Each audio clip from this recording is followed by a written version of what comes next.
तो बच्चों आज के इस टॉपिक में हम लोग पढ़ेंगे Galilean transformation for velocity and Galilean transformation for acceleration.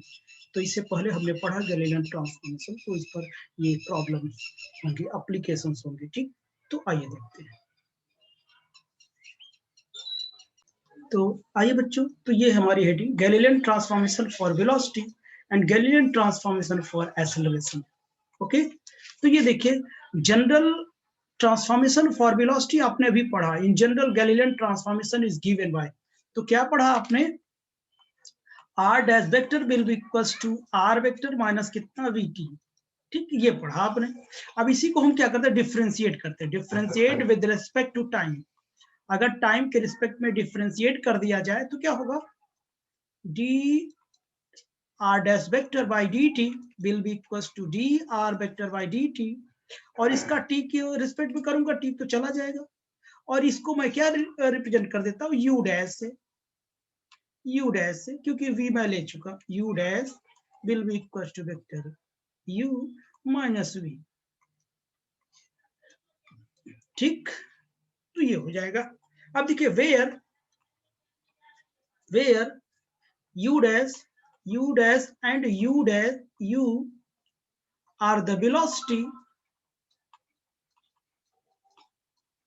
are the velocities of the particle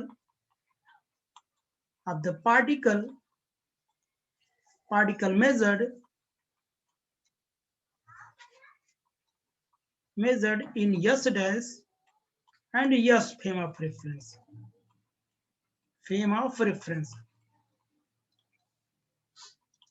okay बच्चों, तो ये क्या है? जैसे मैं कहूं ये फ्रेम ऑफ रेफरेंस हमारा यस है, दूसरा क्या है? यस डैश है। तो ये जो हमारा पार्टिकल है, पार्टिकल की जो वेलोसिटी है यू है। यहां से जो ऑब्जर्वर इसे क्या करेगा? ऑब्जर्व करेगा, इसके लिए यू होगा। यहां से यस डैश से इसकी वेलोसिटी कितनी होगी? यू डैश होगी। तो यही पार्टिकल की वेलोसिटी यस और yes dash frame of reference जो मेजर करते हैं वही है। तो यहां पर देखना आप लोग, यहां पर ये जनरल फॉर्म है। अब इसी में क्या है? तीनों फॉर्मेट होंगे। अगर मैं कहूं यू डैश को मैं क्या लिख सकता हूं? U X I cap dash लगा दो, U Y J cap plus U Z dash K cap, ऐसे लिख सकता हूं ना। तो ये तीनों में है, तो आइए हम क्या कहते हैं कि तीनों में लिखते हैं। गैलीलियन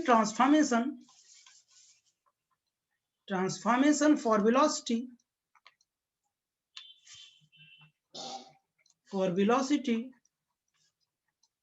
इन यक्स में बताओ। इन यक्स में क्या हो जाएगा? यू यक्स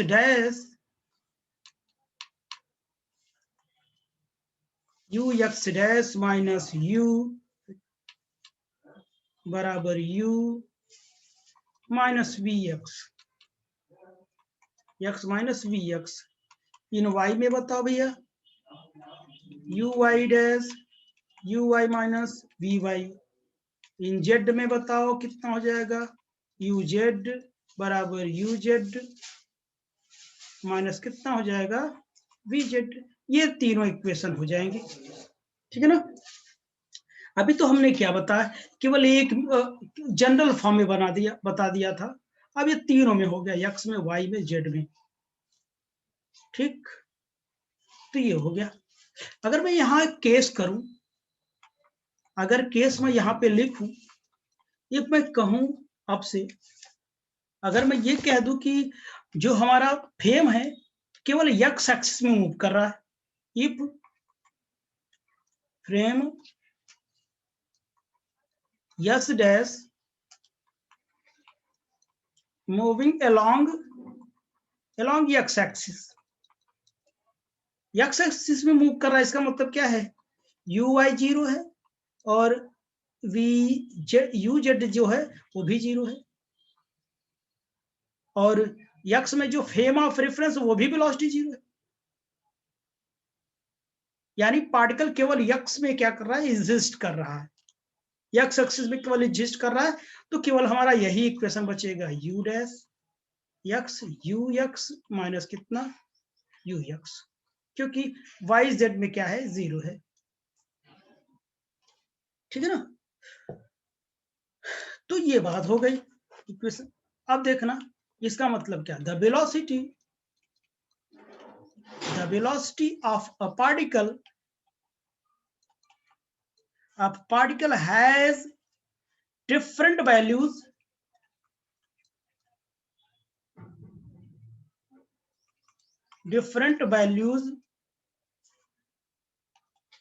in different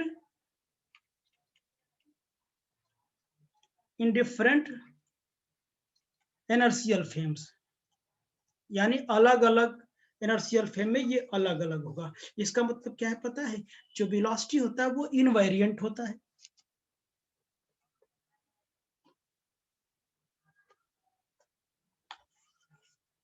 जो वेलोसिटी होता है वो कैसी क्वांटिटी होता है बच्चों, यानी सभी फ्रेम ऑफ रेफरेंस में ये सेम नहीं होता है, तो नॉट इनवेरिएंट कह सकते हैं।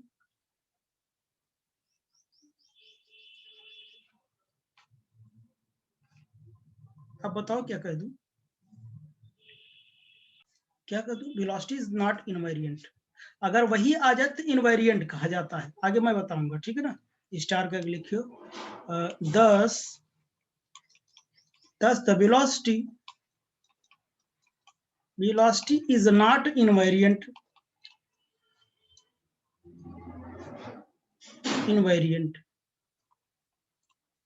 to Galilean transformation।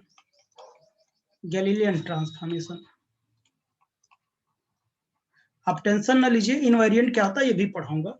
अगर वेलोसिटी सब में क्या होगा, सभी फ्रेम में सेम होता है, इसे इनवेरिएंट बोलते हैं। अगर सेम नहीं है तो नॉट इनवेरिएंट बोलते हैं, ठीक है ना।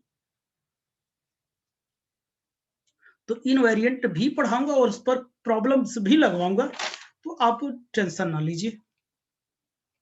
ओके बच्चों, तो आगे चलो। चलिए अब हम क्या करते हैं, गैलीलियन ट्रांसफॉर्मेशन फॉर एक्सेलरेशन देखते हैं।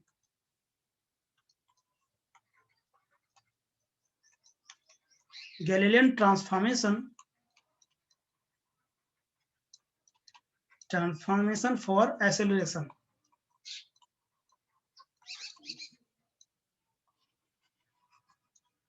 तो देखिए आपको पता है, we know that the Galilean transformation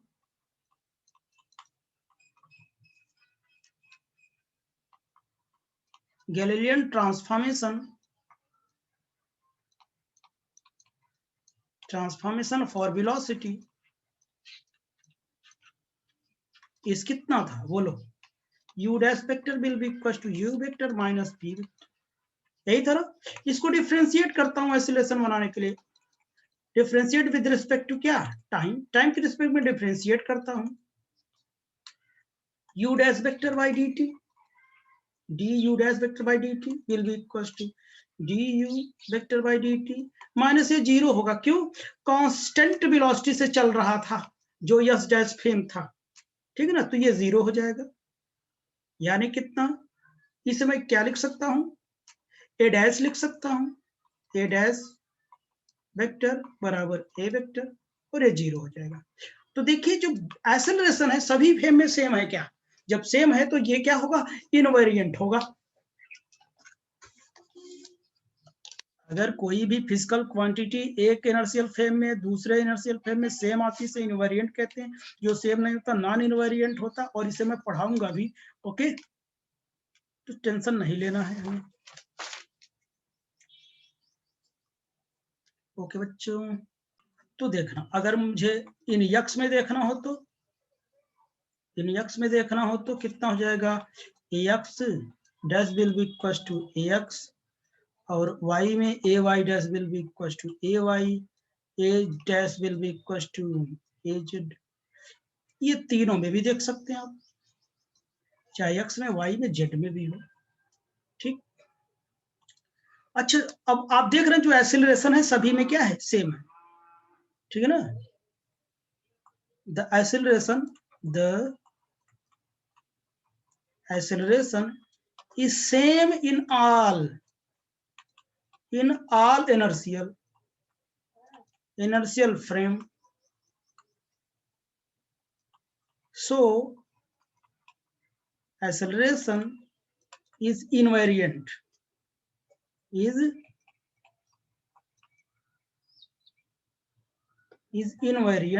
to Galilean transformation. GT मतलब गैलीलियन ट्रांसफॉर्मेशन, सेम होगा तो इनवेरिएंट होगा। ठीक, तो आई होप कि ये टॉपिक आपको समझ में आया होगा। तो चलिए नेक्स्ट भी लेक्चर में हम लोग फिर मिलते हैं, यानी नेक्स्ट सेक्शन में मिलते हैं, तो उसके लिए हमें फिर से जुड़ना होगा। अब हम पढ़ेंगे गैलीलियन इनवेरिएंट पढ़ेंगे। ओके बच्चों।